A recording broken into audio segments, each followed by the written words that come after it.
You've seen it in a movie. The lights flicker, a groan of metal, and the hero is trapped.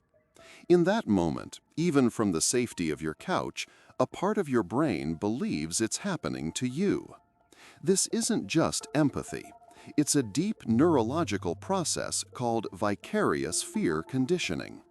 Your mirror neurons, cells that fire both when you perform an action and when you see someone else perform it, are activating. They don't just mimic movement, they mimic emotion. The psychologist Albert Bandura demonstrated that we can learn aggression simply by watching it. It turns out we are just as adept at learning fear. When you see an actor's panicked face, your own amygdala, the brain's alarm center, shows a flicker of activity. You are learning to be afraid, not by experience, but by observation.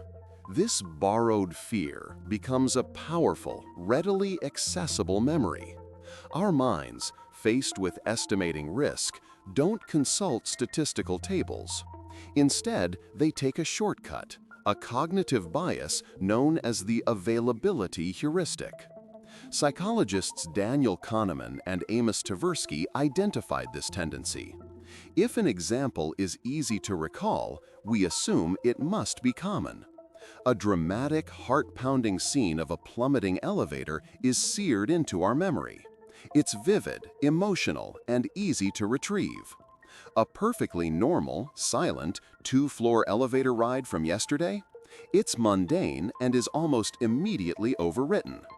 It's the same reason people worry more about shark attacks after watching a single movie, while ignoring the far more common, yet less dramatic, risks of daily life. This mental shortcut is constantly supplied with fresh examples by the media. There are over 18 billion individual elevator trips in the United States every year, an unfathomable number of successful, uneventful journeys. But journalism, by its nature, reports on the exception, not the rule. We see the one catastrophic failure, not the billions of successes.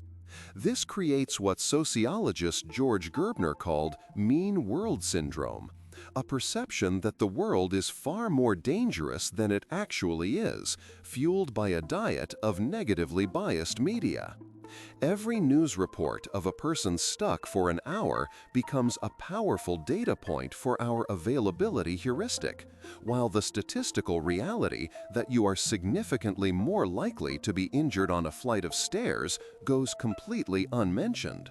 The media report is just the beginning. The story of a trapped person is a perfect narrative virus. It has a clear protagonist, a tangible conflict, and emotional weight. This story is easily passed from person to person in conversation, a compelling anecdote shared over coffee. This taps into the identifiable victim effect. The plight of one specific person is more emotionally moving than the abstract safety record of millions. The alternative, the story of a safe ride, isn't a story at all. It has no structure, no tension, no stakes. It's informationally dead. So, the fear-inducing narratives replicate and spread through our social networks, while the reality of safety remains silent, reinforcing the illusion of constant danger with every retelling. And the physical space of an elevator itself seems purpose-built to exploit our deepest anxieties.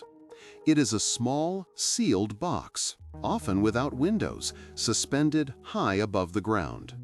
This environment triggers a combination of primal fears: claustrophobia, the fear of confinement, and acrophobia, the fear of heights. Our evolutionary history prepared us for open landscapes, not for vertical transit inside a metal container. Crucially, we have zero control.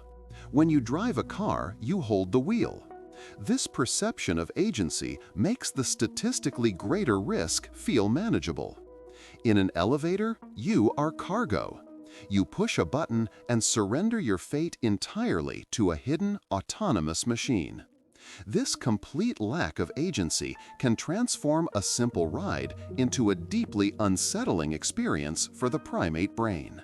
The fear feels real because its narrative is so simple. A rope breaks, you fall. But the reality of elevator engineering is a story of complex, layered redundancy that we never see.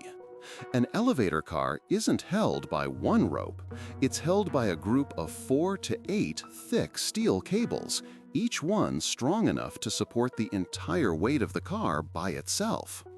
Even if, against all odds, every single one of them were to snap, the elevator still wouldn't plummet. Since 1853, thanks to an inventor named Elisha Otis, elevators have a safety brake. It's a mechanism that detects overspeeding and instantly wedges powerful brakes into the guide rails, bringing the car to a halt. The fear spreads because the story of failure is simple and memorable. The truth of safety is technical, invisible, and far less contagious. Monotony has grown fast. Nearly 2,700 people have watched in the last few weeks, yet less than 0.03% are subscribed. It would mean a lot if you joined by hitting subscribe. And again, thanks for watching.